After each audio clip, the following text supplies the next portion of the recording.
Hello everyone and welcome to our channel. कैसे हैं आप सब? उम्मीद है सब बहुत ही अच्छे होंगे। तो आपका आचार्य बैच का ये डे नंबर 6 है और हम कर रहे हैं इंग्लिश पेडागोजी। और ये कौन सा डे बताया मैंने आपको? डे नंबर 6 बताया है। आई होप कि आप सब ने जो है रेगुलर ये कोर्स को किया होगा यहाँ पे, ताकि आप सारे कॉन्सेप्ट को बहुत अच्छे से क्लियर कर सको। तो जो आपका 6th डे है आचार्य बैच का, इसमें कौन से हम टॉपिक कवर करने वाले हैं, एक बार उसकी आउटलाइन देख लेते हैं।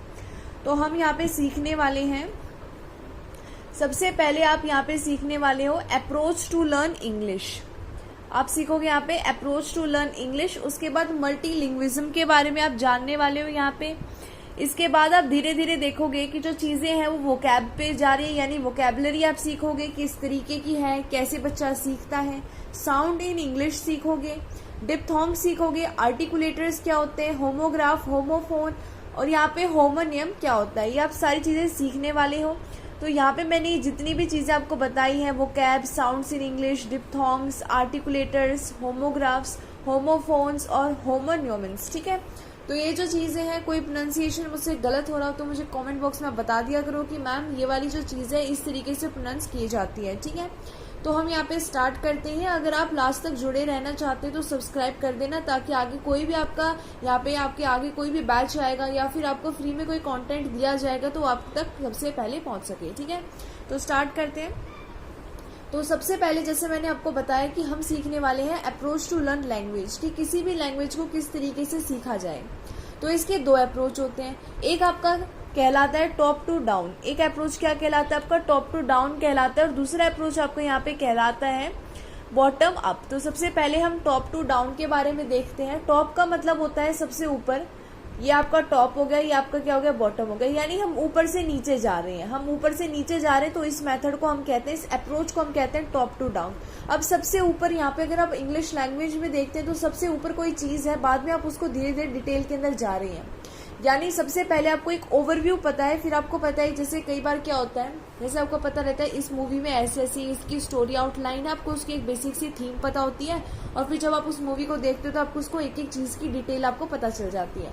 तो वैसा ही हम किसी लैंग्वेज को जब सीखते हैं, हम उसके बारे में कोई टॉपिक अगर ले रहे हैं तो हम यहाँ पे क्या करेंगे? थीम टू वर्ड चलेंगे। यानी आपको एक बेसिक सा आइडिया होगा, आपको एक समरी से पता होगी कि यहाँ पे क्या क्या हम सीखने वाले हैं, और उसके बाद आप उस चीज के अंदर एक एक वर्ड पे जाओगे। इसमें आपकी जो बैकग्राउंड नॉलेज होती है उसके बारे में बहुत ज्यादा इस्तेमाल यहाँ पे किया जाता है। जैसे यहाँ पे आपको एक बैकग्राउंड में बताया जाएगा कि ऐसे ऐसे चीजें हमें पढ़नी है, एक समरी सी दी जाएगी, वो आपकी बैकग्राउंड नॉलेज होगी, आपको एक थीम प्रोवाइड की जाएगी, उसी के अकॉर्डिंग हम फिर वर्ड बाय वर्ड चीजों को यहाँ पे समझते हैं। तो इस अप्रोच को हम क्या बोलते हैं? टॉप टू डाउन अप्रोच बोलते हैं, या मेथड भी आप कह सकते हैं। इसके बाद आपके पास जो नेक्स्ट अप्रोच आती है वो आती है बॉटम टू अप। यानी अब की बार हम क्या करेंगे? नीचे से ऊपर जाएंगे। यानी आपको वर्ड के बारे में पता रहेगा। जैसे हम नॉर्मली जब भी हमारे एग्जाम आता है तो हम क्या करते हैं? हम बेसिक सी एक समरी जान लेते हैं, अच्छा इस चैप्टर में ये चीजें हैं, लेकिन हम वर्ड वहां पे नहीं जाते। एक एक वर्ड हमें नहीं पता होता कि किस टॉपिक में कौन सी चीज कहाँ पे कैसे बतानी है, तो वो चीजें हमें नहीं पता होती। जैसे कई बार बच्चे नहीं करते एग्जाम में, यार तू टॉपिक बता दे, बाकी चीजें तो मैं लिख लूंगा। यानी आपको आपके कहने का मतलब होता है आप हमें थीम बता दो, वर्ड तो हम खुद बना लेंगे। लेकिन जब आप खुद एक एक चीज पढ़ रहे होते हो, एनसीईआरटी से एक एक चीज आप जब पढ़ रहे होते हो, आप वर्ड से थीम जाते हो। यानी पहले आप चीजों को पढ़ते हो, लास्ट में आपको पता चलता है आप किस चीज के बारे में आपने सीखा है, ओवरऑल व्यू आपने क्या सीखा है। ऐसा हम अक्सर तब करते हैं जैसे आपको कोई यहाँ पे स्टोरी बता दी गई हो, आपने एक एक वर्ड पढ़ा है और लास्ट में आपसे थीम पूछ ली जाए इसका मोरल क्या था, तो वो क्या वहां पे अप्रोच जो लगाई जा रही है वो बॉटम टू अप हो रही है। यानी आपने वर्ड को पहले सीखा, बाद में आप थीम की तरफ गए। यहाँ पे आप जो है आपको बेसिक चीजें सिखाई गई, यहाँ पे आपको एक स्मॉल डिटेल से शुरुआत की गई और लास्ट में हम कॉम्प्लेक्स चीजों पे गए। यानी यहाँ पे हम सिंपल टू कॉम्प्लेक्स जा रहे हैं। तो जो बॉटम टू अप जो है हमारे पास मेथड, आई होप समझ में आ गया होगा। हम वर्ड टू थीम जाएंगे, जो टीचिंग है हम स्मॉल डिटेल से स्टार्ट करते हैं और धीरे धीरे कॉम्प्लेक्स चीजों की तरफ बढ़ते जाते हैं। यहाँ पे आपको पहले से कुछ चीज नहीं बताई होती, इसलिए कोई बैकग्राउंड नॉलेज की आवश्यकता यहाँ पे नहीं होती है। आगे चले। इसके बाद मैंने आपसे एक जिक्र किया था, एक टर्म हमने देखी थी ओवरव्यू के अंदर कि हम मल्टीलिंग्विज्म के बारे में बात करेंगे। मल्टी का मतलब होता है बहुत सारे और लिंग्विज्म का मतलब होता है भाषाएं। यानी यहाँ पे जब आपको एक मल्टीलिंग्विज्म जो आपके पास होता है, यानी बच्चे को आप देखोगे तो उस बच्चे को सिर्फ इंग्लिश नहीं आ रही होती है, हो सकता है उसको हिंदी आती है, हो सकता है उसकी मदर टंग कोई और हो तो उसे वो भी चीज आ रही होगी। यानी उसको अलग अलग लैंग्वेज आ सकती है, क्योंकि होम जो लैंग्वेज बोली जाएगी, जो उसकी खुद की होम लैंग्वेज मदर टंग होगी, वो तो उसे आती होगी। यानी जो बच्चा है जो लर्नर है उसके पास काफी सारी लैंग्वेजेस का एक इकट्ठा कह सकते हैं आप, एक इकट्ठा सोर्स है, यानी वो कई सारी लैंग्वेजेस का सोर्स है, इसलिए उस बच्चे को आप कहोगे उसके पास मल्टी लैंग्वेजेस है, तो यहाँ पे उसके पास मल्टी लिंग्विज्म है, यानी उस बच्चे के पास कई सारी लैंग्वेजेस अवेलेबल है, उसके पास चॉइसेस हैं अलग अलग लैंग्वेज की। तो यहाँ पे हमने दो लैंग्वेजेस को कैटेगराइज किया था, language number 1 and language number 2। Language number 1 तो मैंने आपको वो लैंग्वेज के बारे में बताया था जो लैंग्वेज वो घर में बोलता है, जो उसकी मदर लैंग्वेज है, होम लैंग्वेज है। लेकिन जब हम बात करते हैं लैंग्वेज 2 की, तो वो एक ऐसी लैंग्वेज है जिसके लिए उसको एफर्ट्स लगाने पड़ेंगे सीखने के लिए। अक्सर हमें स्कूल में लैंग्वेज नंबर 2 सिखाई जाती है, ठीक है। तो यहाँ पे आपको मल्टी लैंग्वेज, यानी आपको ये नहीं सोचना है अरे इस बच्चे को तो इतनी सारी लैंग्वेज आती है, नई लैंग्वेज कैसे सीखेगा, तो ऐसा नहीं सोचना है। आपको क्या करना है, जो लैंग्वेज उसको आती है उसको एज अ रिसोर्स यूज करना है, ताकि वो बच्चा उसी की हेल्प से बाकी वाली जितनी भी लैंग्वेजेस उसको सिखानी है वो सीख सके। अभी जैसे मान लो आपको आती है हिंदी, जब अगर आपको कोई इंग्लिश पढ़ाता है तो आप सोचते हो यार काश ये हिंदी में थोड़ा एक्सप्लेन कर दे, हम चीज़ों को इंटररिलेट कर लेंगे और चीज़ों को समझ लेंगे। तो वही चीज़ होती है कि हमें क्या करना है, जो हमें लैंग्वेज आती है, जो हमारी मदर टंग है, उसको एक रिसोर्स की तरह यूज करना है, ताकि हम बाकी जो लैंग्वेजेस हैं उनको बहुत ही इजीली अडेप्ट कर सकें, सीख सकें। तो यही चीज आपकी मल्टीलिंग्विज्म की होती है कि जो L1 है, यानी जो लैंग्वेज फर्स्ट है, आपको हमेशा उसको रिसोर्स की तरह यूज करना है, और जो मल्टीलिंग्विज्म है ये लर्नर्स की हेल्प करता है ताकि ये और चीजों पे ज्यादा इजीली फोकस कर सके, अडेप्ट कर सके लैंग्वेज लर्निंग को, यानी वो एफर्ट्स लगा के अपनी जो उनको ऑलरेडी लैंग्वेज आती है उसका रिसोर्स की तरह इस्तेमाल करके उस लैंग्वेज को सीख सकें। और नेक्स्ट पॉइंट ये है कि वो क्या करता है, ये जो मल्टीलिंग्विज्म है ये एनहांस करता है इंटेलेक्चुअल फ्लेक्सिबिलिटी एंड क्रिएटिविटी, यानी इससे क्या हो जाएगी, बच्चों की क्रिएटिविटी भी इनहेंस हो जाएगी, साथ में जो उनकी सोचने की क्षमता है वो फ्लेक्सिबिलिटी भी की तरफ चली जाएगी, यानी फ्लेक्सिबल हो जाएगी। क्यों? क्योंकि अब उसको कई सारी लैंग्वेजेस आती है, तो वो हर एक लैंग्वेज में अपने आइडियाज को एक्सप्रेस कर सकता है, वो चीजों को इंटर रिलेट करके नई नई चीजों को सीख सकता है, जो भी उसने लैंग्वेज सीखी है उसको एक रिसोर्स समझ के, ठीक है। तो मल्टीलिंग्विज्म हमारी कमजोरी नहीं है, वो हमारे एक रिसोर्स है। यहाँ से क्वेश्चंस आते हैं, इसलिए थोड़ा सा फोकस करके आपको बताने की कोशिश कर रही हूँ। आगे चलते हैं, अब थोड़ी सी वोकैबुलरी की बात करते हैं। वोकैब से हम समझते हैं नए नए शब्द जो हम सीखते हैं, यानी जो एक शब्द भंडार हम इकट्ठा करते हैं, आप उसको ही वोकैबुलरी कहते हैं। तो यहाँ पे एक थोड़ा सा ओवरव्यू आपको पता होना चाहिए।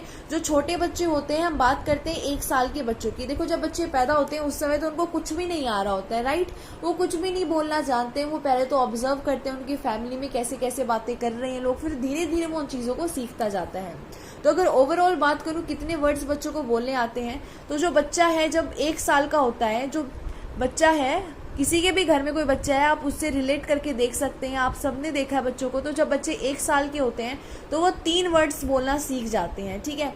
वो धीरे धीरे मम्मी बोलेंगे, पापा बोलेंगे, मामा बोलेंगे, फिर धीरे धीरे वो 3-4 जो अक्षर के शब्द है उनको बोलना सीख जाएंगे। फिर जब वो 2 साल के होने लगते हैं, वो लगभग 272 जो वर्ड्स हैं उनको सीख चुके होते हैं, और जब 3 साल के हो जाएंगे तो 900+ वर्ड्स उनको आते हैं, और 4 साल के हो जाएंगे तो 1600 शब्द से भी ज्यादा उनकी वोकैबुलरी बढ़ जाती है, और 5 साल के होते हैं तो वो लगभग 2000 से भी ज्यादा जो शब्द है उनको सीख जाते हैं।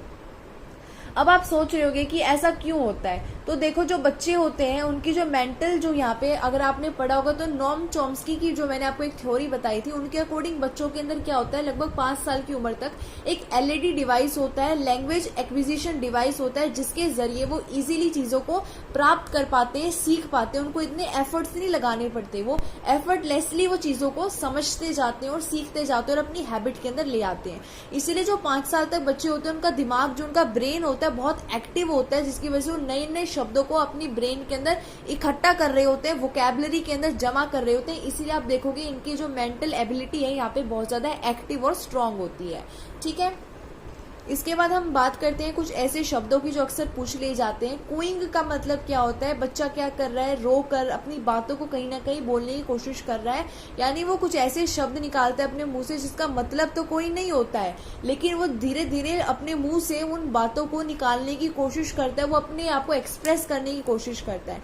तो इसमें सबसे पहला आ जाता है कूइंग। तो बच्चा जब 6 वीक का होता है, 6 हफ्तों का होता है, तो वो कूइंग को शुरू कर देता है, ठीक है। तो कूइंग शुरू कर देगा 6 हफ्तों के अंदर, फिर बैबलिंग करेगा 6 महीने में। अब बैबलिंग क्या होता है, बैबलिंग का मतलब होता है कि एक तो वो कॉन्सोनेंट बोलेगा और एक वॉवल बोलेगा, जैसे बी ए, तो बी ए के अंदर बी तो एक हो गया कॉन्सोनेंट और ए हो गया एक वॉवल, यानी ऐसे शब्द बोलने लगता है जैसे माँ, पापा। तो ये जो चीजें हैं, तो एम ए हो गया, एम यहाँ पे कॉन्सोनेंट हो गया, ए वोवल हो गया, यानी ऐसे शब्दों को वो जोड़ना शुरू करता है जिसके अंदर वो वोवल भी इकट्ठा करता है और कॉन्सोनेंट भी इकट्ठा करता है। और जब वो 1 साल का होता है बच्चा, तो वो एक शब्द को बोलने लग जाता है और धीरे धीरे वो 3 शब्द पे भी आ जाता है। और वर्ड को यानी 2-3 शब्दों को इकट्ठा जोड़कर एक सेंटेंस की फॉर्म में कैसे बोलता है, मुझे पानी चाहिए। तो ये चीजें जो 18 महीने के अंदर शुरू कर देता है। इसको टेलीग्राफ भी बोलते हैं, यानी इससे भी ज्यादा शब्दों को जोड़कर ये क्या करता है बच्चा, यहाँ पे जो सेंटेंसेस है उनको फॉर्म करना शुरू कर देता है। ठीक है, आई होप जो भी मैं समझाने की कोशिश कर रही हूँ, मैं अपने आप को एक्सप्रेस पूरी तरीके से आप तक कर पा रही हूँ। अगर आपको समझ आ रहा है तो प्लीज मुझे फीडबैक में बताया करो, ताकि अगर कहीं इंप्रूवमेंट की जरूरत है तो मुझे पता चल सके। इसके बाद हम बात करते हैं साउंड्स इन इंग्लिश लैंग्वेज। तो हम सबको पता है कि हमारी जो इंग्लिश भाषा है इसके अंदर 26 लेटर्स होते हैं। तो ये तो हमारी बेसिक सी बात होगी। हम सबको ही पता है कि हमारी इंग्लिश लैंग्वेज के अंदर 26 लेटर हैं, जिसमें 5 वोवल्स हैं और हमारे पास 21 कॉन्सोनेंट्स हैं। 5 वोवल्स कौन से हैं आपकी, ए, ई, आई, ओ, यू। तो आप सबको पता है ये हमारे 5 वोवल हैं और हमारे पास 21 जो बाकी बचे हुए लेटर्स हैं वो सारे कॉन्सोनेंट होते हैं। तो ये जो 5 वोवल है हमारे पास, इनसे हम प्रोड्यूस कर सकते हैं यहाँ पे हमारे पास 20 साउंड्स। यानी जो 5 वोवल्स हैं, सिर्फ इनकी मदद से हम 20 अलग अलग साउंड्स को, ध्वनि को निकाल सकते हैं। और कॉन्सोनेंट जो है इससे हम लगभग 21 साउंड्स निकाल सकते हैं। तो अगर टोटल किए जाएं तो आपके पास जो 26 लेटर हैं, इनके जरिए हम टोटल 44 जो साउंड है वो क्रिएट कर सकते हैं इंग्लिश लैंग्वेज के अंदर। तो ये पता होना चाहिए। कई बार डायरेक्ट क्वेश्चन पूछ लेता है कि 26 लेटर से कितने साउंड बन सकते हैं, तो 44, वोवल से बनेंगे 20, कॉन्सोनेंट से बनेंगे 21। इसके बाद हम बात करते हैं डिप्थोंग्स की। अक्सर आपने ये वर्ड सुना होगा, लेकिन अगर क्लियर नहीं है तो आज 100% क्लियर हो जाएगा। तो देखो, इसमें डिप्थोंग्स का मतलब ये होता है कि आपने 2 वोवल साउंड्स को इकट्ठा किया है और एक नया साउंड क्रिएट किया है। जैसे मैं बोलूं ए, ई, तो दोनों जो चीजें हैं, ए की अलग साउंड आती है, ई की अलग साउंड होती है। लेकिन दोनों को अगर मैं ए ऐसे बोलूं, यानी क्या हो रहा है, ए और ई जो है दोनों कंबाइन करके बोलूं, 2 वोवल्स को मिक्स कर दूं, तो एक नया साउंड प्रोड्यूस होता है, उसे आप डिप्थोंग्स कहते हैं। छोटी सी एक डेफिनेशन देख लो इसकी, ताकि आपको क्लियर रहे। 2 वोवल्स या 2 vowel sounds that are produce together to make 1 sound. इससे क्या होगा, हम 2 अलग अलग वोवल साउंड को इकट्ठा करेंगे ताकि एक साउंड उनसे निकले, और उसी को हम डिप्थोंग कहते हैं। एग्जाम्पल के लिए यहाँ पे आप समझ लो, ये जो एग्जाम्पल मैंने दे रखी है, देखो FINE। अब यहाँ पे आई दे रखा है, यहाँ ई दे रखा है, ये क्या हो गई, आपके वोवल हो गए। इन दोनों की मदद से फाइन, यहाँ पे एक अलग साउंड प्रोड्यूस हो रहा है। मीन, ई और ए, मीन, तो यहाँ पे क्या है, इन दोनों की हेल्प से एक नया साउंड क्रिएट हो रहा है। कॉइन, कॉइन की बात करते हैं, और आई है, यहाँ पे 2 वोवल्स हैं, इनको इकट्ठा करके लिखा गया है ताकि एक नया साउंड, 1 साउंड प्रोड्यूस हो, तो इसे हम डिप्थोंग कहते हैं। आई होप क्लियर हो गया होगा। क्लियर हुआ है तो एग्जाम्पल्स देना मुझे डिप्थोंग के कमेंट बॉक्स में। इसके बाद बात करते हैं आर्टिकुलेटर्स की। अगर आपने थोड़ी बहुत बायो भी पढ़ी है तो आपको पता होगा हमारी बॉडी के अंदर बहुत सारे ऑर्गन्स हैं। अगर नहीं पढ़ी तो इतना तो सबको पता होगा, हमारी बॉडी के अंदर अलग अलग अंग हैं, उन सब के अलग अलग काम हैं। तो उन्हीं में से हमारे कुछ ऐसे ऑर्गन्स हैं जिन्हें हम वोकल ऑर्गन्स कहते हैं, यानी जो हमारी हेल्प करते हैं साउंड को प्रोड्यूस करने में। तो जो हमारा शरीर होता है, बॉडी के अंदर जो ऑर्गन्स होते हैं, अगर हम बात करें तो कुछ इस तरीके से अगर आप समझते हैं, जैसे मान लो, तो यहाँ पे मान लो इस साइड जो आपका लार्नियक्स होता है, इसको करेक्ट प्रोनाउंस अलग अलग लोग करते हैं, ठीक है। तो मुझे बताना आप किस तरीके से इसको प्रोनाउंस करते हैं, क्योंकि मतलब मैंने देखा है, जैसे मेरा भाई है वो अलग इसको प्रोनाउंस करता है, टीचर्स अलग करते हैं, तो सब अपने अपने अकॉर्डिंग प्रोनाउंस करते हैं। यहाँ पे स्पेलिंग के अकॉर्डिंग आप अपने अकॉर्डिंग उसको देख लेना आप कैसे उसको प्रोनाउंस करते हैं, ठीक है। तो कोई भी जो वोकल ऑर्गन है जो लार्नियक्स के अबव है, यानी मैंने जैसे आपको बताया, ये अगर लार्नियक्स है तो इसके ऊपर जो भी आपके वोकल ऑर्गन्स है, यानी जिनकी हेल्प से आप लैंग्वेज यानी किसी भी बात को प्रोड्यूस कर रहे हैं, वो सारे के सारे आपके आर्टिकुलेटर्स कहलाते हैं। Any of the vocal organs above the larynx including the tongue. इसमें देखो क्या क्या आ जाता है, इसमें टंग यानी जीभ आती है, लिप्स यानी होठ आते हैं, टीथ यानी दांत आते हैं, और हार्ड पैलेट भी आता है, जो ऊपर होता है ना, जब आप जीभ को ऊपर टच करेंगे तो जो वो हार्ड सा है, जो एक हार्ड सा सरफेस है, आप उसे हार्ड पैलेट कहते हैं। तो इन सब की हेल्प से जो ये वोकल ऑर्गन्स है, इनकी हेल्प से हम आवाजें निकाल रहे हैं। तो ये सारे ऑर्गन्स जो हमारी हेल्प करते हैं स्पीच को प्रोड्यूस करने में, उन्हें हम आर्टिकुलेटर्स कहते हैं, ठीक है। तो यहाँ पे आप कह सकते हैं articulators are those part of our body और vocal organs that take part in the production of speech. यानी वो सारे हमारे पास ऑर्गन्स आएंगे जो हमारी हेल्प करते हैं स्पीच को प्रोड्यूस करने में। ठीक है, आगे चलते हैं। इसके बाद होमोग्राफ की बात करते हैं। तो होमोग्राफ क्या होते हैं? A word that is spelled like another word but has a different meaning and may have a different pronunciation. यानी एक ऐसा वर्ड जो दूसरे वर्ड की तरह लिखा जाता है, उसकी स्पेलिंग सेम है लेकिन उसका मतलब अलग है और हो सकता है उसकी प्रोनाउंसिएशन भी अलग हो। ठीक है, तो इसे हम कहते हैं होमोग्राफ। फिर से एक बार समझाने की कोशिश करती हूँ, जिस बच्चे को नहीं आया समझ, ध्यान से समझने की कोशिश करो आप। तो देखो यहाँ पे डेफिनेशन देखो, कोई भी ऐसा शब्द जिसकी जो स्पेलिंग है वो सेम रहेगी दूसरे वर्ड की तरह लेकिन उसका मतलब डिफरेंट होगा और हो सकता है उसकी प्रोनाउंसिएशन भी क्या हो, डिफरेंस हो। जैसे यहाँ पे सेकंड की बात करते हैं। जैसे हम कहते हैं ना एक शब्द है मतलब कई सारे हैं, वो ये होमोग्राफ। जैसे सेकंड की बात करते हैं तो सेकंड के क्या मतलब हो गए? दो। एक सेकंड का मतलब तो टाइम वाला हो गया, और अगर हम ऐसे कहते हैं गिव मी अ सेकंड, जैसे वो क्या हो गया, गिव मी अ सेकंड, तो वो टाइम वाला हो गया। जब हम कहते हैं हमारी घड़ी के अंदर कितने सेकंड हो रहे हैं। और दूसरा होता है पोजीशन, हम कहते हैं मैं सेकंड आया, आई गॉट सेकंड पोजीशन। तो ये जो है वो डिफरेंस है। तो ये क्या है, इनका मतलब अलग है, स्पेलिंग एक है। एक सेकंड कौन सा बताया? टाइम वाला बताया, और दूसरा कौन सा बताया? पोजीशन वाला। यहाँ लिख देती हूँ अगर आप नोट करना चाहो तो। जैसे टाइम हो गया, दूसरा हो गया पोजीशन। इसी तरीके से हम बात करते हैं रोज की। तो रोज क्या एक फ्लावर है और दूसरा होता है रोज यानी टू गेट अप, सुबह उठना या उगना भी आप कह सकते हो। तो इस चीज को हम कह सकते हैं एक फ्लावर है ये, और दूसरा यहाँ पे क्या है, और दूसरा आप कह सकते हो एक तो फ्लावर हो गया और दूसरा हो गया अराइज होना, या फिर आप कह सकते हो उठना। ठीक है, तो वो चीज़ आप अपने अकॉर्डिंग लिख लेना, क्या लिखना चाहते हो आप उसे। और दूसरा लीड की बात करते हैं तो एक लीड तो आपके पास पता ही है, आपकी जो पेंसिल की आगे होती है एक वो वाली लीड होगी आपकी। तो और नॉन मेटल हो गया यहाँ पे। और दूसरा हमारे पास लीड होता है किसी चीज को रास्ता दिखाना, लीड करना। ठीक है, लीडरशिप वाली क्वालिटीज होती है ना, सबसे ज्यादा मेन हेड होना, तो उसे लीड बोलते हैं। तो होमोग्राफ क्या हो गया? ऐसे वर्ड जिनकी स्पेलिंग सेम है, मतलब अलग हो सकता है, प्रोनाउंसिएशन अलग हो सकता है। इसकी बात करते हैं होमोफोन की। अब होमोफोन क्या होते हैं? होमोवर्ड्स वो सारे वर्ड्स होते हैं जो प्रोनाउंस होते हैं वैसे ही दूसरे वर्ड की तरह, लेकिन इनकी स्पेलिंग क्या होती है? डिफरेंट होती है। इनकी स्पेलिंग डिफरेंट हो सकती है, इनका मीनिंग डिफरेंट हो सकता है। पिछले वाले में क्या था कि हो सकता है कि उनको हम अलग अलग प्रोनाउंस करें, उनका मतलब अलग हो लेकिन स्पेलिंग एक होगी। इसके अंदर बोला है उसका मतलब और स्पेलिंग अलग होगी लेकिन बोलना जैसे जाएगा वो एक ही बोला जाएगा, यानी उनकी प्रोनाउंसिएशन सेम होगी।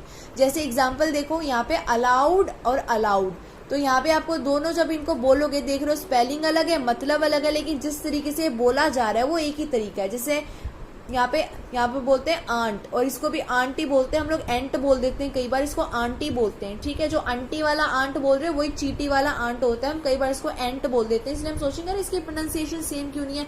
करेक्ट जो प्रोनाउंसिएशन है वो आंट होती है। ठीक है, इसीलिए यहाँ पे ये होमोफोन का एग्जाम्पल है। आई होप आपको समझ में आ गया होगा। जैसे अलाउड और अलाउड, एक होता है जोर से बोलना, एक होता है परमिशन वाला अलाउड। तो मतलब अलग हो गया, स्पेलिंग अलग होगी, लेकिन बोलने का जो ढंग है, जो प्रोनाउंसिएशन है वो सेम है, जैसे बोलते हैं होमोफोन। इसके बाद आते हैं होमोनियम्स। इसके अंदर क्या होता है? एक ऐसा शब्द होता है that is spelled and pronounced like another but have a different meaning. यानी इसको बोलेंगे भी, इसकी प्रोनाउंसिएशन भी सेम है, इसकी स्पेलिंग भी सेम है, लेकिन इसका मतलब अलग होता है। ठीक है, तो जैसे यहाँ पे बात करते हैं बैट की। तो एक बैट होता है खेलने वाला, पता है ना सबको, जो क्रिकेट वाला बैट होता है वो बैट है। और दूसरा होता है चमगादड़, BAT बैट, जिसकी वजह से कोरोना आया था ना, वही वाला बैट चमगादड़। एक होता है राइट। अब राइट क्या है? You are correct. एक होता है यू आर करेक्ट वाला राइट, और दूसरा होता है डायरेक्शन, कि आप राइट साइड मुड़ जाना। तो ये जितने भी यहाँ पे चीजें बताई हैं मोस्ट इंपॉर्टेंट है। आई होप कि आप रेगुलरली प्लेलिस्ट को फॉलो कर रहे होगे, तभी आपके लिए सबसे ज्यादा बेनिफिशियल है। तो यहाँ पे हमारा ये वाला डे नंबर 6 जो है कंप्लीट हो गया है। आई होप सारी चीजें मैं आपको क्लियरली बता पाई होंगी। कोई भी डाउट है तो आप कमेंट बॉक्स में बताना, कोई सजेशन है तो वो भी बताना। Thank you for watching. Next दिन मिलते हैं। अल्टरनेटिव डेज में ये सीरीज चल रही है। Thank you for joining the Acharya batch. Thank you.